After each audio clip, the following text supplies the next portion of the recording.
Des étudiants me demandent si c'est le bon moment pour s'endetter. Ceux qui ont la trésorerie se demandent s'il est préférable d'utiliser cette trésorerie et d'acheter de l'immobilier sans s'endetter. Évidemment, c'est des bonnes questions. Bonjour, ici Ludovic Bréant, je suis investisseur immobilier depuis plus de 30 ans. Avec la crise des subprimes, l'endettement des États a considérablement augmenté. On voyait bien que les choses ne pouvaient pas continuer comme ça. Plus récemment, avec la crise du coronavirus, on a assisté à un arrêt quasi total de l'activité économique dans la plupart des pays du monde pendant 2 à 3 mois et l'endettement des États a explosé.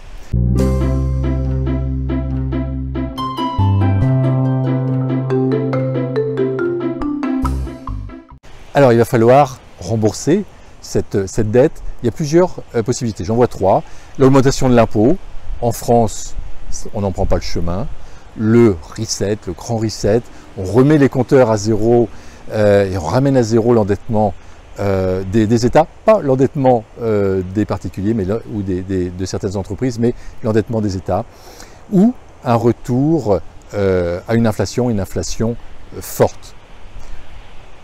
Alors, il faut savoir que l'immobilier, c'est le meilleur rempart contre l'inflation. Pour moi, il y a de fortes chances qu'on se dirige vers une inflation forte, voire une hyperinflation dans les années qui viennent. Donc, protégeons-nous contre l'inflation. L'immobilier, c'est le meilleur rempart, tout simplement parce que nous allons rembourser nos prêts à taux fixe. Le loyer, lui, il va augmenter lié à l'inflation. La valeur de notre immobilier va augmenter également lié à l'inflation. Donc notre endettement sera progressivement effacé par l'inflation. Ça a été le cas dans les années 70 par exemple en France. Donc c'est le moment aujourd'hui d'investir, d'emprunter en utilisant les taux d'intérêt bas et en utilisant bien sûr à plein l'effet de levier du crédit. Donc c'est le moment idéal pour acheter un bien immobilier locatif en utilisant cet effet de levier et en faisant payer le crédit donc par le locataire, en cherchant bien sûr un cash flow positif. Si vous êtes actuellement locataire de votre local d'activité, c'est le bon moment de l'acheter. Si vous louez votre résidence principale, c'est également peut-être le bon moment d'acheter une résidence principale, bien sûr à condition que le remboursement du crédit ne soit pas supérieur à votre loyer, et puis surtout en considérant votre résidence principale comme un actif.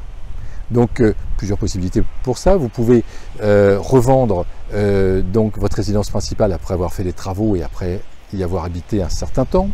Vous pouvez louer des chambres ou des appartements qui sont dans votre résidence principale. Vous pouvez louer votre résidence principale, c'est mon cas quand j'y suis pas, donc en haute saison par exemple, si vous êtes sur un lieu touristique ou si vous êtes dans une grande ville. Donc il y a des possibilités pour considérer sa résidence principale comme un actif.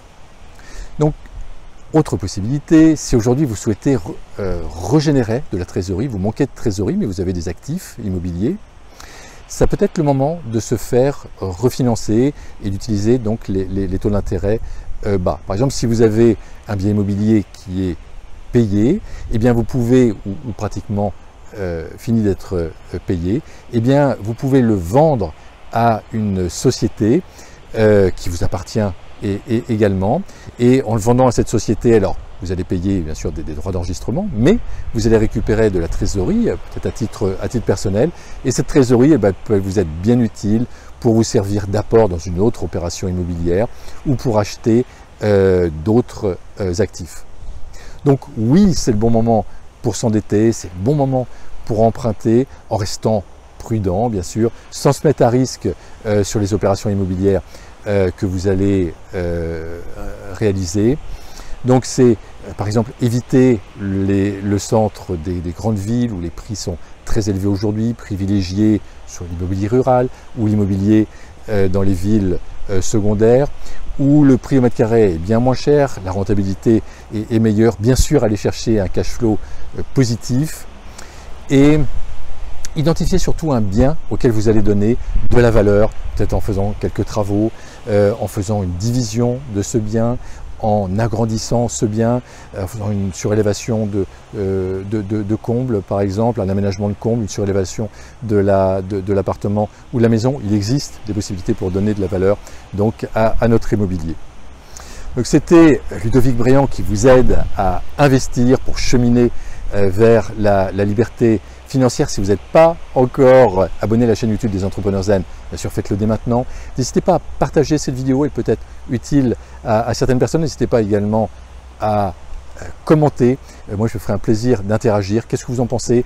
Est-ce que ça vous donne des idées pour refinancer, pour acheter votre résidence principale, acheter votre local d'activité, acheter un bien locatif avec un cash flow important? C'est le bon moment. Je vous souhaite le meilleur et je vous dis à très bientôt.